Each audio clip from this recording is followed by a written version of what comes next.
পৌষের শুরুতেই রাজধানী সহ সারা দেশে জেঁকে বসেছে শীত। বিপাকে খেটে খাওয়া মানুষ, তাপমাত্রা আরো কমার পূর্বাভাস।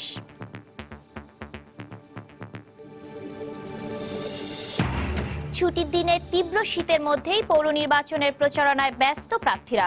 সরকার দলীয় প্রার্থীদের বিরুদ্ধে আচরণবিধি লঙ্ঘনের অভিযোগ বিএনপির। দেশকে অস্থিতিশীল করতে প্রতিনিয়ত নানা ধরনের ষড়যন্ত্র চলছে, মন্তব্য স্বরাষ্ট্রমন্ত্রীর। বললেন, ষড়যন্ত্রকারীদের সফল হতে দেওয়া হবে না। ভুয়া পরিচয়ে ব্যবহার ঠেকাতে বায়োমেট্রিক পদ্ধতিতে মোবাইল সিম নিবন্ধন শুরু। সফল হলে কমবে অপরাধ প্রবণতা, মত সংশ্লিষ্টদের। এবং জ্বালানি সাশ্রয়ী এবং স্বাস্থ্যসম্মত আধুনিক মাটির চুলা গ্রাম পর্যায়ে পৌঁছে দিচ্ছে সরকার। কমছে রান্নার সময় ও দুর্ভোগ সন্তুষ্ট ব্যবহারকারীরা।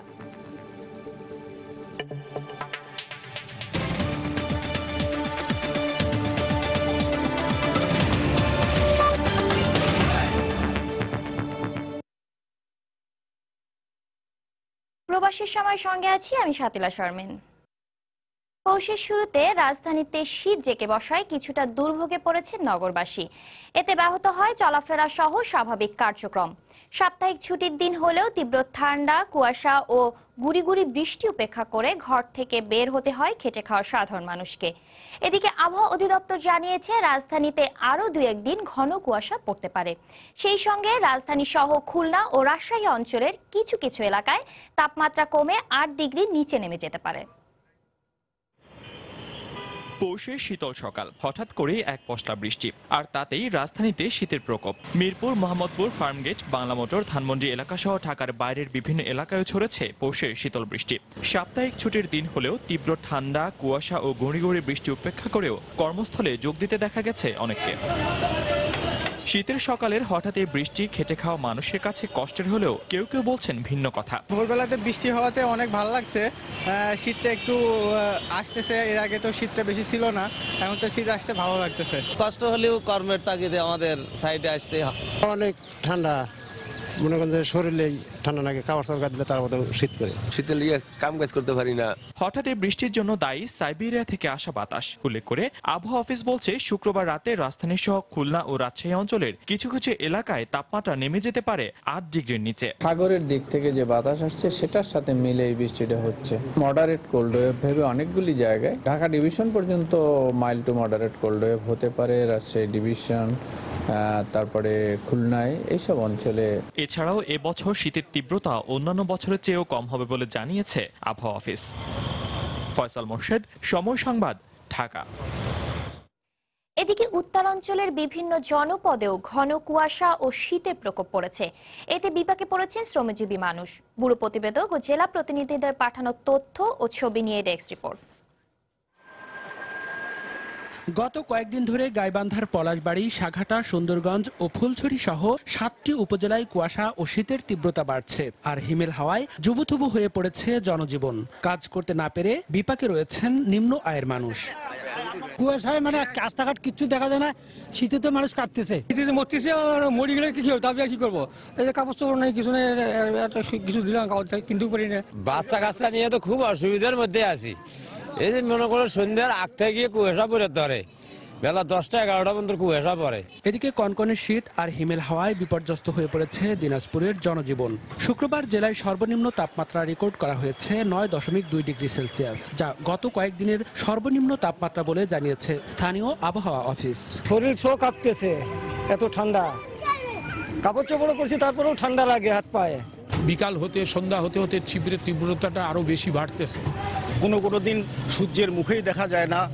এই শীতে ছোট ছোট বাচ্চাদের এবং বৃদ্ধদের প্রচন্ড অসুবিধা হচ্ছে। ধীরে ধীরে শীত জেঁকে বসতে শুরু করেছে উত্তরের জেলা রাজশাহীতেও। শুক্রবার জেলায় সর্বনিম্ন তাপমাত্রা রেকর্ড করা হয়েছে 12.8 ডিগ্রি সেলসিয়াস। শীতের তীব্রতা সামনের দিকে আরো বাড়তে থাকবে আর টেম্পারেচারও ধীরে ধীরে নিচের দিকে নামতে থাকবে। চলতি মাসের শেষ দিকে শৈত্য প্রবাহের আভাস দিয়েছে রাজশাহী আবহাওয়া অফিস। মনিরুজ্জামান প্রান্ত, সময় সংবাদ।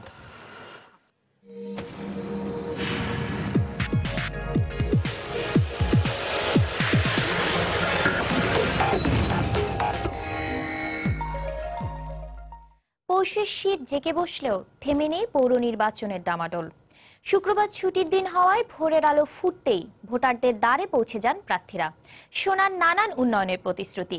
এদিকে অনেক এলাকায় প্রতিদ্বন্দ্বী প্রার্থীর বিরুদ্ধে নির্বাচনী আচরণ লঙ্ঘনের অভিযোগ করেছেন কেউ কেউ। কুমিল্লার দাউদকান্দি থেকে রিপোর্টার আফজাল হোসেন ও ব্যুরো রিপোর্টারদের পাঠানো তথ্য ও ছবি নিয়ে ডেস্ক রিপোর্ট। 30 ডিসেম্বরের পৌর নির্বাচনকে কেন্দ্র করে উৎসবে মেতেছে দেশের 235টি পৌরসভার সাধারণ মানুষ। প্রায় প্রতিটি পৌরসভায় রয়েছেন আওয়ামী লীগ ও বিএনপি ছাড়াও কয়েকজন করে বিদ্রোহী ও স্বতন্ত্র প্রার্থী। প্রচারের জন্য হাতে থাকা আর কয়েকটি দিন সম্পূর্ণভাবে কাজে লাগাতে চেষ্টার কোনো কমতি নেই তাদের। এদিকে ভোটাররাও করছেন চুলচেরা বিশ্লেষণ, তবে স্বতন্ত্র বা বিদ্রোহী নয়, বড় দুই দলের হেভিওয়েট প্রার্থীরাই নির্বাচনের মূল নিয়ামক হবে বলে মনে করেন ভোটাররা। ভোট যদি সুস্থ হয় তো দানেশের জয়লাভ করব। আশা করা যায় আওয়ামী লীগই পাস করবে। লড়াইটা হলো গিয়া নৌকা এবং দানের শীষের ভিতরে হবে।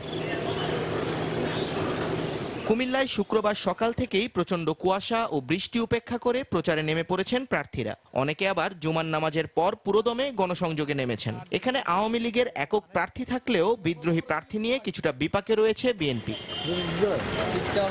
ময়মনসিংহের গফরগাঁওয়ে দুই প্রতিদ্বন্দ্বী কাউন্সিলর প্রার্থীর মাঝে সংঘর্ষের ঘটনায় এক প্রার্থীর মায়ের আকস্মিক মৃত্যু হয়। এ ঘটনায় মামলার পর কাউন্সিলর প্রার্থী আনিসুর রহমান সহ 3 জনকে গ্রেফতার করে পুলিশ। এতে নির্বাচনী প্রচারে কিছুটা ভাটা পড়েছে গফরগাঁওয়ে। এই পৌরসভায় মেয়র পদে লড়ছেন আওয়ামী লীগ ও বিএনপির 2 জন মেয়র প্রার্থী। নির্বাচিত হতে পারলে ইনশাআল্লাহ প্রথমেই রাস্তাঘাট ড্রেনেজ ব্যবস্থা একটি মাস্টার প্ল্যানের মাধ্যমে শুরু করে আগামী দিনে জনগণকে সাথে নিয়ে ইনশাআল্লাহ কাজগুলো করার চেষ্টা করব। আমি যদি মেয়র হতে পারি তাহলে রাস্তাঘাট উন্নয়ন করব, পয় নিষ্কাশন আমি করব এবং মশা নিধন করব। রাজশাহীর বাঘা উপজেলার আরানি পৌরসভায় নৌকা, ধানের শীষ এবং বিদ্রোহী প্রার্থী সহ মেয়র পদে লড়ছেন 4 জন।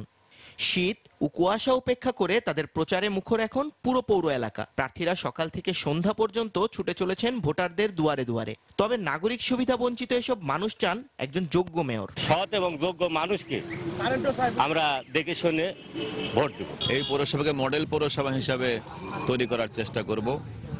শিক্ষা, স্বাস্থ্য এবং সামাজিক উন্নয়ন, স্কুল, কলেজ, ব্রিজ, কালভার্ট, মাদ্রাসা, মক্তব সবকিছুই উন্নয়ন করার চেষ্টা করব। একই চিত্র হবিগঞ্জেও। সকাল থেকেই উন্নয়নের নানা বলি নিয়ে প্রার্থীরা ঘুরছেন প্রতিটি পাড়া মহল্লায়। সরকার দলীয় প্রার্থী চাইছেন 100 বছরের পুরনো পৌরসভাকে উন্নয়নের মডেল হিসেবে গড়ে তুলতে, আর বিগত 2 বারের মেয়র চাইছেন পুনরায় সুযোগ। নিয়ন মোহাইমিন, সময় সংবাদ। নির্বাচন কমিশনকে সরকারের আজ্ঞাবহ অভিহিত করে বিএনপি নেতারা বলেছেন, এই কমিশন দিয়ে সুষ্ঠু পৌর নির্বাচন অনুষ্ঠান সম্ভব নয়। বিজয় দিবস উপলক্ষে শুক্রবার বিকেলে রাজধানীর ইঞ্জিনিয়ার্স ইনস্টিটিউট মিলনায়তনে বিএনপি আয়োজিত আলোচনা অনুষ্ঠানে তারা এই কথা বলেন। সরকার দলীয়রা আচরণবিধি লঙ্ঘন করলেও কমিশন কোনো ব্যবস্থা নিচ্ছেন না বলে মন্তব্য করেন তারা। সরকারের আজ্ঞাবহ একটি নির্বাচন কমিশন এখানে এই নির্বাচন করছে, এই নির্বাচন সুষ্ঠু হবে না, এই নির্বাচন অবাধ হবে না। ওই 5 জানুয়ারির নির্বাচনের মতোই আরেকটা প্রহসনের নির্বাচন তারা করছে। এমপি এবং মন্ত্রীরা প্রতিদিন নির্বাচনী আচরণবিধি লঙ্ঘন করে চলেছেন। নির্বাচন কমিশনের তাদের সাহস নেই যে এদেরকে একটু সতর্ক করে। ছোটখাটো অফিসারদেরকে দায়িত্ব দিয়েছেন মন্ত্রীকে ধমক দেবার, মন্ত্রীকে এলাকায় নিষিদ্ধ ঘোষণার, মন্ত্রীকে 6 মাস কারাদণ্ডের কথা শুনলেই তারা পিঠ হয়ে যাবে। দেশকে অস্থিতিশীল করতে প্রতিনিয়ত নানা ষড়যন্ত্র হচ্ছে বলে মন্তব্য করেছেন স্বরাষ্ট্রমন্ত্রী আসাদুজ্জামান খান কামাল। মহান বিজয় দিবস উপলক্ষে শুক্রবার বিকেলে রাজধানীর সোহরাওয়ার্দী উদ্যানে আয়োজিত এক অনুষ্ঠানে বক্তব্য রাখেন তিনি। এ সময় মন্ত্রী বলেন, বর্তমান সরকারের বলিষ্ঠ নেতৃত্বে সব ষড়যন্ত্রের মূলোৎপাটন করে দেশ এগিয়ে যাচ্ছে। একই অনুষ্ঠানে প্রধানমন্ত্রীর রাজনৈতিক উপদেষ্টা এইচ টি ইমাম বলেন, জিয়াউর রহমান ক্ষমতায় এসে বঙ্গবন্ধুর হত্যাকারীদের মন্ত্রী বানিয়ে নিজেকে অনুপ্রবেশকারী হিসেবে প্রমাণ করেছেন। অনুষ্ঠানে মুক্তিযুদ্ধ বিষয়ক মন্ত্রণালয় ও বাংলাদেশ পুলিশের আয়োজনে মনোজ্ঞ সাংস্কৃতিক অনুষ্ঠান পরিবেশন করে পুলিশ বাহিনীর সদস্যরা।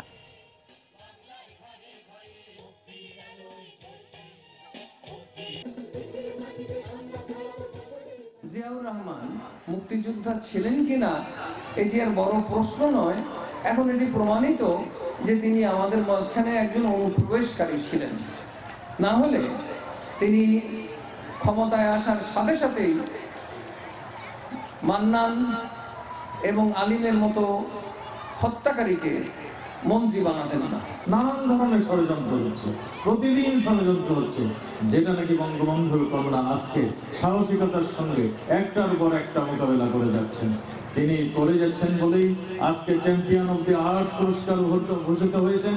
আজকে করেছেন বলেই আমরা মধ্যমায়ের দেশের দিকে যাচ্ছি। চট্টগ্রামে নৌবাহিনীর ইসাখা ঘাটির একটি মসজিদে ককটেল হামলা চালিয়েছে দুষ্কৃতিকারীরা। এতে অন্তত 6 জন আহত হয়েছেন। শুক্রবার রাতে আন্তঃবাহিনী জনসংযোগ পরিদপ্তর আইএসপিআর এক বিজ্ঞপ্তিতে জানায়, নৌবাহিনীর ঘাঁটি ইসাখার মসজিদে দুপুরে জুমার নামাজের পর 2টি ককটেল বিস্ফোরিত হয়। এতে 5 থেকে 6 জন আহত হন। আহতদের প্রাথমিক চিকিৎসা দিয়ে ছেড়ে দেওয়া হয়। তাৎক্ষণিকভাবে অবিস্ফোরিত আরও কয়েকটি ককটেল সহ একজনকে আটক করা হয়। মসজিদটিতে বাইরের মুসল্লিরা নামাজ পড়তে আসেন বলে বিজ্ঞপ্তিতে উল্লেখ করা হয়। এদিকে ঘটনার পর সিএমপি কমিশনার আব্দুল জলিল মণ্ডল সহ পুলিশের ঊর্ধ্বতন কর্মকর্তারা ঘটনাস্থল পরিদর্শন করেন। প্রবাসের সময় আরো থাকছে, আমনের বাম্পার ফলন হলেও দাম কম আর ক্রেতার অভাবে বিপাকে কৃষক। সরকারিভাবে কেনা শুরু হলে লোকসান কমবে বলছে কৃষি বিভাগ।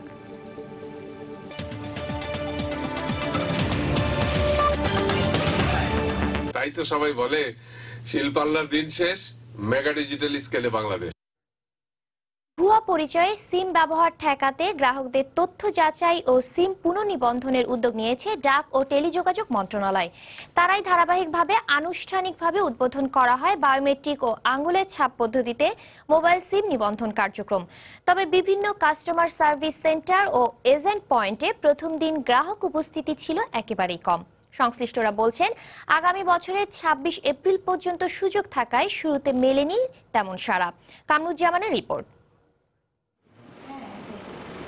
আঙুলের ছাপ বা বায়োমেট্রিক পদ্ধতিতে মোবাইল ফোনের সিম নিবন্ধন শুরু হয়েছে। যারা নতুন সিম কিনবেন তাদের এই পদ্ধতিতে নিবন্ধন ছাড়াও পুরনো সিম ব্যবহারকারীদের পুনঃনিবন্ধন করতে হবে। বর্তমানে বাংলাদেশে টেলিটক সহ যে 6টি মোবাইল ফোন অপারেটর রয়েছে তার প্রতিটি কাস্টমার সার্ভিস সেন্টার ছাড়াও বিভিন্ন এজেন্ট থেকেও পাওয়া যাবে এই সেবা। নিবন্ধনের জন্য 1 কপি ছবি আনবেন, ভোটার আইডি ফটোকপি, আর অবশ্যই রানিং সিমটা। কাস্টমার সারাটা খুব কম, শুধুমাত্র এনআইডি দিয়ে সেটার তথ্য ভেরিফিকেশন করতে পারবে। হ্যাঁ, আর যদি পাসপোর্ট, ড্রাইভিং লাইসেন্স এগুলো দিয়ে কেউ তথ্য ভেরিফিকেশন করে 6 মাস পরে অটোমেটিক সিমটা বন্ধ হয়ে যাবে। দীর্ঘমেয়াদী সময় লাগতো, এখন সাথে সাথে চালু হয়ে যাচ্ছে। এটা সফল হইলে এতটুকু বিশ্বাস যে আমাদের দেশের আইন শৃঙ্খলা অনেক উন্নত হবে। নিয়ন্ত্রক সংস্থা বিটিআরসির তথ্য মতে বর্তমানে বাংলাদেশে মোবাইল ফোন গ্রাহকের সংখ্যা 13 কোটি 19 লাখ ছাড়িয়েছে। আর এ সকল গ্রাহককে আগামী বছরের 26 এপ্রিলের মধ্যে জাতীয় পরিচয়পত্র দেখিয়ে সশরীরে উপস্থিত হয়ে বায়োমেট্রিক পদ্ধতিতে সিম নিবন্ধন করতে হবে। আর যুক্তিসঙ্গত কারণে যারা এনআইডি দেখাতে পারবেন না তাদের সিম সংযোগ 6 মাস পর বন্ধ করে দেয়া হবে। Swedish passport, Swedish citizen, but আমি এখানে আসার পর আমি বাংলাদেশি সিটিজেন, দুইটাই বোথ আছে, কিন্তু বাট আমার আইডি কার্ড না থাকার কারণে কিন্তু আমি পাচ্ছি না। আমার এখানে একটা ডকুমেন্ট রয়ে গেল, মানে ন্যাশনাল আইডিটার, তো সেজন্য আমি বলছি এটা খুবই একটা ভালো উদ্যোগ। তবে কিছুটা বিপাকে মোবাইল ফোন ব্যবসায়ীরা। বিষয়টিকে সাধুবাদ জানালেও অসংখ্য সিম তাদের কাছে মজুদ থাকায় সংশ্লিষ্ট কর্তৃপক্ষের সুদৃষ্টি প্রত্যাশা তাদের। আগে সিমগুলো নিত ঠিক আছে, খুব সহজভাবে, ঠিক আছে। এখন তো জামানা করছে, আমাদের কাছে সবাই মেশিন নেই। সিম বিক্রি করার মেশিনটা দেওয়া হয় তাহলে আমরাও সবাই কম বেশি সিম বিক্রি করতে পারবো। সারা দেশে 81,000 বায়োমেট্রিক ডিভাইসের মাধ্যমে সিম নিবন্ধন করা হবে। এছাড়া সিম নিবন্ধনের পাশাপাশি আগামী ফেব্রুয়ারি থেকে হ্যান্ডসেটও নিবন্ধনের আওতায় আনা হবে। কামরুজ্জামান মামুন, সময় সংবাদ, ঢাকা। 195 পাকিস্তানি সেনা কর্মকর্তা যুদ্ধাপরাধে জড়িত থাকায় তাদের প্রতীকী বিচারের সিদ্ধান্ত নিয়েছে আন্তর্জাতিক যুদ্ধাপরাধ গণবিচার নামে একটি সংগঠন। এই বিচারের মাধ্যমে পাকিস্তানের উপর চাপ বাড়ানো হবে বলে জানায় সংগঠনটির আহ্বায়ক নৌপরিবহন মন্ত্রী শাহজাহান খান। শুক্রবার সকালে ঢাকা রিপোর্টার্স ইউনিটিতে সংবাদ সম্মেলনে একথা বলেন তিনি। 501 জন সদস্যের সমন্বয়ে গঠিত এ সংগঠনটি আগামী বছরের 26 মার্চ স্বাধীনতা দিবসে ঐতিহাসিক সোহরাওয়ার্দী উদ্যানে প্রতীকী বিচারের লক্ষ্যে জনমত গঠনেরও সিদ্ধান্ত নিয়েছে। সংবাদ সম্মেলনে শ্রমিক, কর্মচারী, মুক্তিযোদ্ধা, সাংবাদিক সহ বিভিন্ন পেশাজীবী সংগঠনের প্রতিনিধিরা উপস্থিত ছিলেন।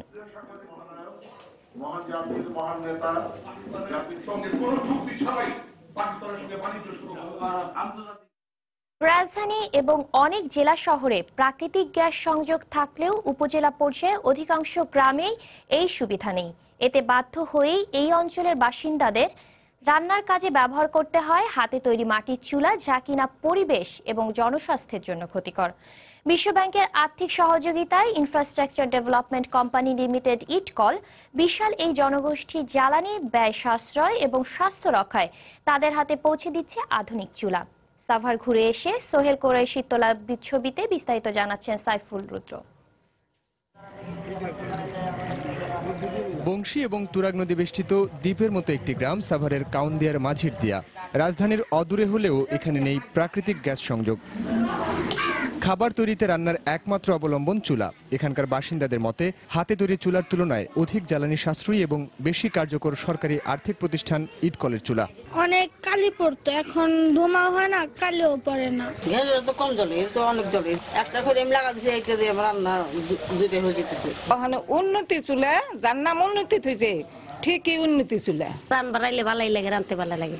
দেখেন রান্তাছি দাদা করে জ্বলে যখন তখন রান্না হয়ে যায়। মা সকালবেলা রান্না দেয়, আমি তাড়াতাড়ি খেয়ে স্কুলে যেতে পারি।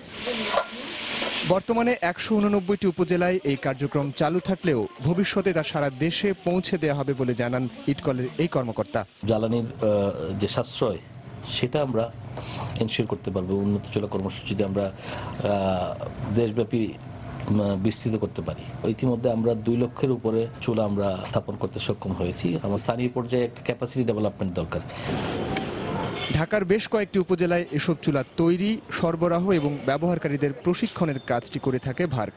বিশ্বব্যাংকের এই কর্মকর্তা জানান, প্রকল্পের সফলতা যাচাই করে এর মান উন্নয়নে সর্বাত্মক সহযোগিতা করবেন তারা। আমরা আর্থিক এবং কারিগরি সহায়তা দিচ্ছি যাতে করে বাংলাদেশের বিভিন্ন হাউসহোল্ডে এই ইমপ্রুভ কুক স্টোভটা পৌঁছে দেওয়া সম্ভব হয়। এখন পর্যন্ত $12 মিলিয়ন দিয়ে শুরু করা হয়েছে 2018-র মধ্যে 1 মিলিয়ন হাউসহোল্ডে কুক স্টোভ দেওয়ার জন্য। আরও দ্রুততর সময় পৌঁছানো যায়, এটাই আমাদের উদ্দেশ্য। শুধু বিজ্ঞানসম্মত আধুনিক চুলা নয়, পাশাপাশি বিকল্প জ্বালানি তৈরি এবং তা প্রান্তিক জনগোষ্ঠীর হাতে পৌঁছে দেওয়ার পরিকল্পনার কথাও জানান ইটকল এবং বিশ্বব্যাংকের কর্মকর্তারা। সাইফুল রুদ্র, সময় সংবাদ, সাভার, ঢাকা। প্রবাসের সময় আরো থাকছে, সাফ ফুটবলের জন্য বাংলাদেশের 20 সদস্যের চূড়ান্ত দল ঘোষণা। পুরোপুরি ফিট না হলেও দলে আছেন জামাল ভুঁইয়া। ইনজুরির কারণে জায়গা হয়নি এমিলির। স্বাস্থ্যমন্ত্রী মোহাম্মদ নাসিম বলেছেন, অচিরেই চিকিৎসা শাস্ত্রের রেডিওলজি বিভাগে বাংলাদেশ দক্ষিণ এশিয়ার মধ্যে সেরা বলে বিবেচিত হবে। শুক্রবার রাতে রাজধানীর কৃষিবিদ ইনস্টিটিউটে 9ম সার্ক কংগ্রেস অফ রেডিওলজির উদ্বোধনী অনুষ্ঠানে তিনি কথা বলেন। সার্কের দেশগুলো একসঙ্গে কাজ করলে এই অঞ্চলে চিকিৎসা খাতে বিপ্লব ঘটবে বলে মনে করেন মোহাম্মদ নাসিম। 2 দিনব্যাপী এ সম্মেলন শেষ হবে শনিবার। সার্কভুক্ত দেশগুলোর রেডিওলজিস্ট ও বিশেষজ্ঞ চিকিৎসকরা এ সম্মেলনে অংশ নেন।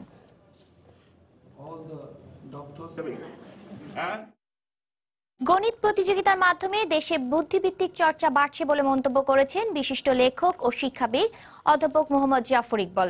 শুক্রবার বিকেলে রাজধানী ইস্টার্ন ইউনিভার্সিটিতে 4র্থ গণিত অলিম্পিয়াড উৎসবে তিনি বক্তব্য রাখেন। এ প্রতিযোগিতা আন্তর্জাতিক পরিমণ্ডলে বাংলাদেশি শিক্ষার্থীদের মেধার পরিচয় রাখার সুযোগ করে দিচ্ছে বলেও মন্তব্য করেন তিনি। অনুষ্ঠান শেষে বিজয়ী 10 জনের মধ্যে পুরস্কার তুলে দেন জাফর ইকবাল সহ আমন্ত্রিত অতিথিরা।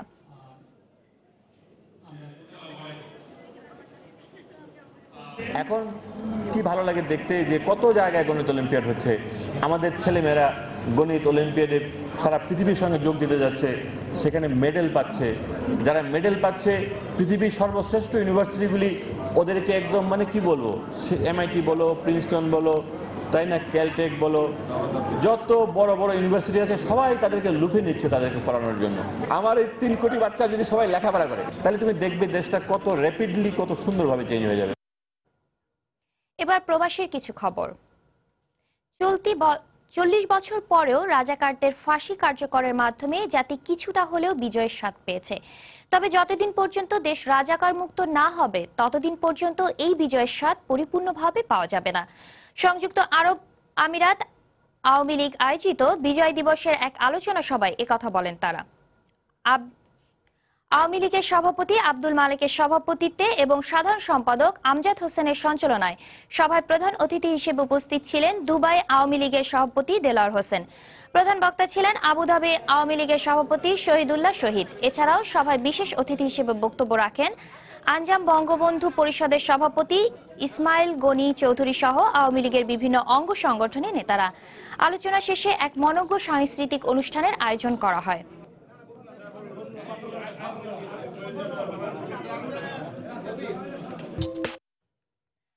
আমনের বাম্পার ফলনেও ভোলা কৃষকদের মুখে হাসি নেই। এদিকে দাম কম, অন্যদিকে ক্রেতার অভাবে ধান নিয়ে বিপাকে পড়েছেন তারা। চাষিদের অভিযোগ, হঠাৎ করে দাম কমে যাওয়ায় একর প্রতি তাদের লোকসান গুনতে হচ্ছে 8 থেকে 9 হাজার টাকা। তবে সরকারিভাবে চাল কেনা শুরু হলে লোকসান কিছুটা কমে আসবে বলে মনে করছেন জেলা কৃষি বিভাগ।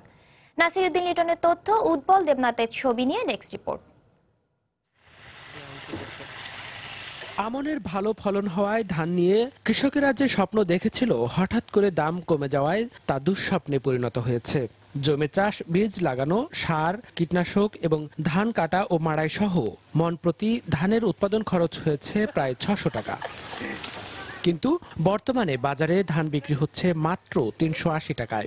এই দামেও চরাঞ্চলে ধান কেনার ব্যাপারী পাওয়া যাচ্ছে না। ফলে ধান নিয়ে চরম বিপাকে পড়েছেন কৃষক। 350 টাকা করিয়া ওই বদলা কিনে না, এরপর ধান কাটায় এর রঙ বদলার পয়সা দিতাম পারি না। ধান করিয়া ধান বেচতে পারতেছি না, কোন রাস্তার উপরে রয়েছে। ভবিষ্যতে এরকম হইলে আমরা সামনের চাষাবাদ করতে পারবো না।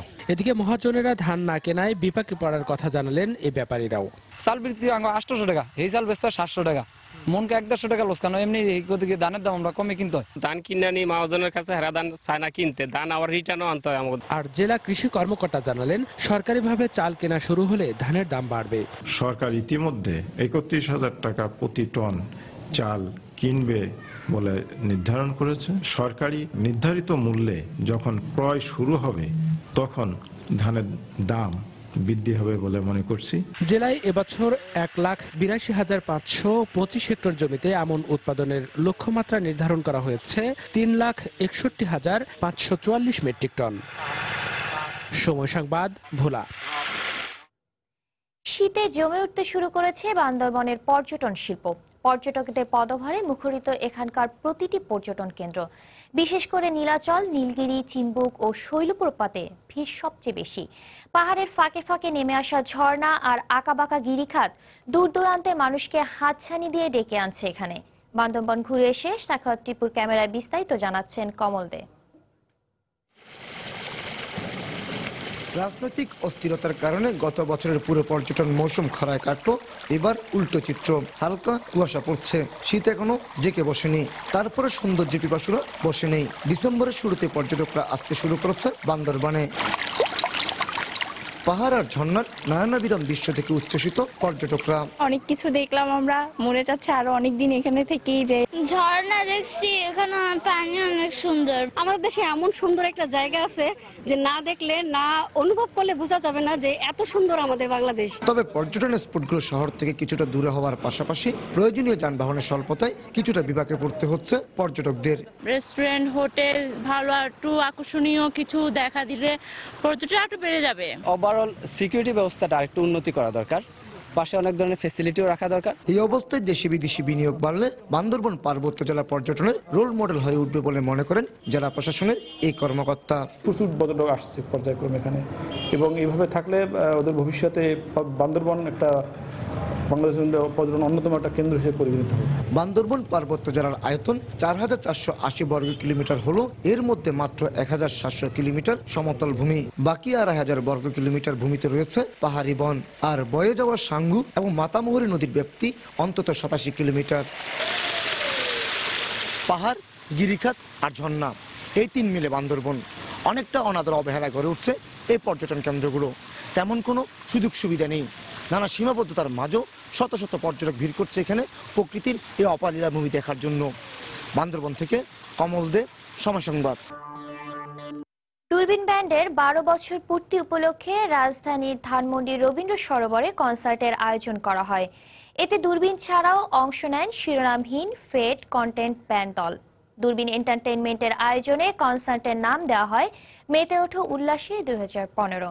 এ সময় দূরবীনের এগিয়ে যাওয়ার পথ যেন আরো সুপ্রস্ত হয় আগামী দিনের জন্য, সেই প্রত্যাশা করেন শুভাকাঙ্ক্ষীরা।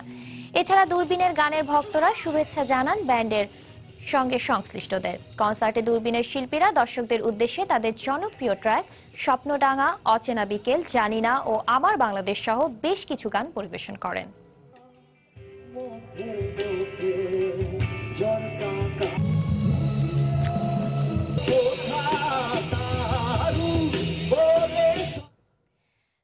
চলচ্চিত্রকার মোর্শেদুল ইসলাম পরিচালিত মুক্তিযুদ্ধ ভিত্তিক চলচ্চিত্র অনিল বাগচির একদিনের প্রদর্শনী এবার শুরু হলো চট্টগ্রামে। শুক্রবার সকালে নগরীর থিয়েটার ইনস্টিটিউট মিলনায়তনে 5 দিনব্যাপী এই চলচ্চিত্রের প্রদর্শনী শুরু হয়। চট্টগ্রাম চলচ্চিত্র কেন্দ্রের আয়োজনে প্রদর্শনীর শুরুতে ছবিটির পরিচালক মোর্শেদুল ইসলামকে ফুল দিয়ে শুভেচ্ছা জানান চট্টগ্রাম চলচ্চিত্র কেন্দ্রের সদস্যরা। এ সময় প্রযোজনা নিয়ন্ত্রক মুনিরা মোর্শেদ মুন্নি উপস্থিত ছিলেন। প্রথম প্রদর্শনী শেষে আগত দর্শকদের নানান প্রশ্নের জবাবও দেন মোর্শেদুল ইসলাম। নন্দিত কথাসাহিত্যিক হুমায়ুন আহমেদের উপন্যাস অবলম্বনে নির্মিত চলচ্চিত্রটি আগামী 22 ডিসেম্বর পর্যন্ত প্রদর্শিত হবে।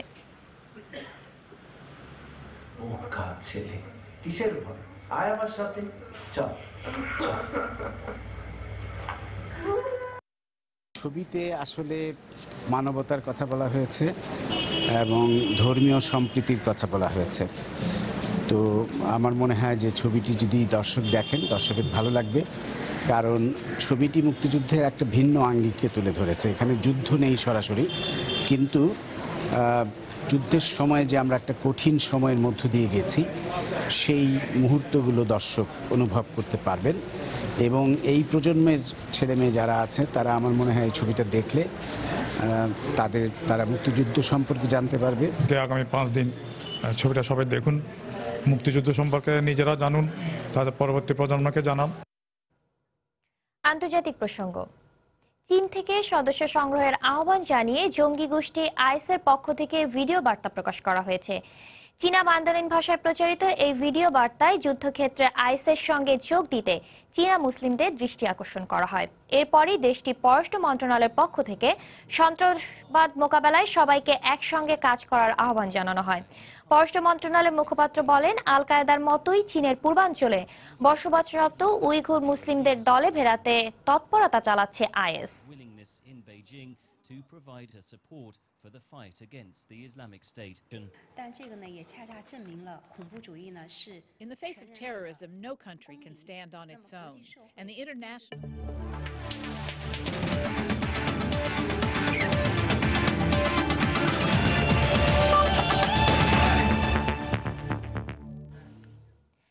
খেলার খবর। আসন্ন সাফ ফুটবলের জন্য 20 সদস্যের চূড়ান্ত দল ঘোষণা করেছে বাংলাদেশ ফুটবল ফেডারেশন বা ফুফে। ইনজুরির কারণে দলে জায়গা হয়নি সবচেয়ে অভিজ্ঞ স্ট্রাইকার জাহিদ হাসান ইমেলির। এছাড়া একই কারণে বাদ পড়েছেন গোলরক্ষক মাজহারুল ইসলাম হিমেল। তবে পুরোপুরি ফিট না হলেও দলে আছেন মিডফিল্ডার জামাল ভুইয়া। গেল মাসের শেষ দিকে জাতীয় ফুটবল দলের নতুন কোচ মারুফুল হকের অধীনে 28 সদস্যের প্রাথমিক দল সাফ ফুটবলকে সামনে রেখে অনুশীলন শুরু করে। প্রায় 3 সপ্তাহের অনুশীলন শেষে চূড়ান্ত স্কোয়াড বাছাই করে বাফুফে।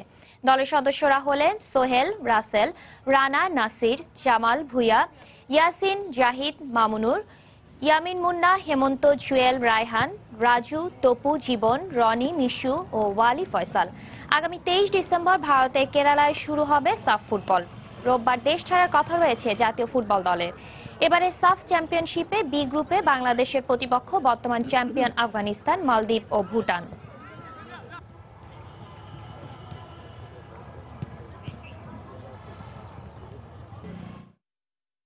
বিপিএল যেন এক দুঃস্বপ্নের মতো ছিল সৌম্য সরকারের, কারণ পুরো আসরে ব্যাট হাতে নিজের স্বাভাবিক খেলাটা খেলতে পারেনি সৌম্য। দুঃসময়ে অভিভাবক হিসেবে পেয়েছেন বিসিবির game development manager Najmul Abedin ফাহিমকে। লিটন দাস, মুমিনুল হক আর জুবাইর হোসেনকে নিয়েও কাজ করেছেন নাজমুল আবেদিন। আশা করেন এশিয়া কাপ ও ওয়ার্ল্ড টি-20-র আগেই সৌম্যরা ফিরে পাবেন নিজেদের হারানো আত্মবিশ্বাস আর অবদান রাখবেন দলের সাফল্যে। বিপিএল এর ব্যস্ততা শেষে অন্য ক্রিকেটাররা যখন বিশ্রামে, তখন ছুটির দিনেও মিরপুরের ইনডোরে অনুশীলনে মনোযোগী সৌম্য সরকার। পাশে পেয়েছেন গুরু নাজমুল আবেদিন ফাহিমকে। অনেক ক্রিকেটারের বাজে সময়ে সঠিক পথ দেখিয়েছেন বিসিবি গেম ডেভেলপমেন্টেরই এই ম্যানেজার। আসন্ন এশিয়া কাপ ও ওয়ার্ল্ড টি-20-র মতো মেগা ইভেন্টের আগে বিপিএল কে ধরা হয়েছিল প্রস্তুতির বড় মঞ্চ হিসেবে। তবে সে মঞ্চে কোনো এক অজানা কারণে নিজের নামের প্রতি সুবিচার করতে পারেননি সৌম্য। বিপিএল এ 12 ম্যাচ খেলে রান করেছেন 177, 50-র দেখা পেয়েছেন কেবল এক ম্যাচে।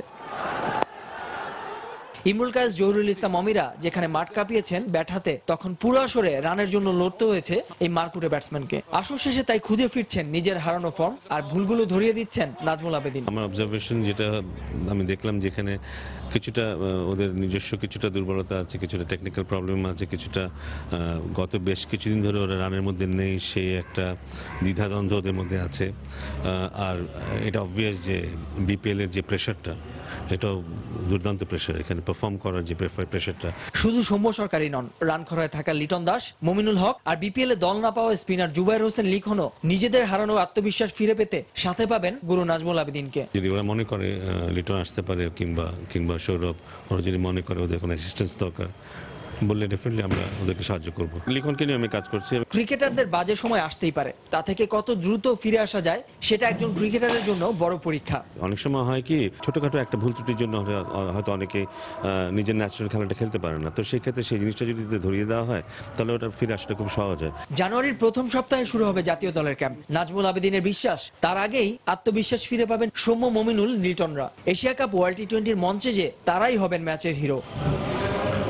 নাসির সুলতান, সময় সংবাদ, ঢাকা। প্রবাসের সময় এ পর্যায়ে শীর্ষ সংবাদ জানিয়ে দিচ্ছি আরেকবার। পৌষের শুরুতেই রাজধানী সহ সারা দেশে জেঁকে বসেছে শীত।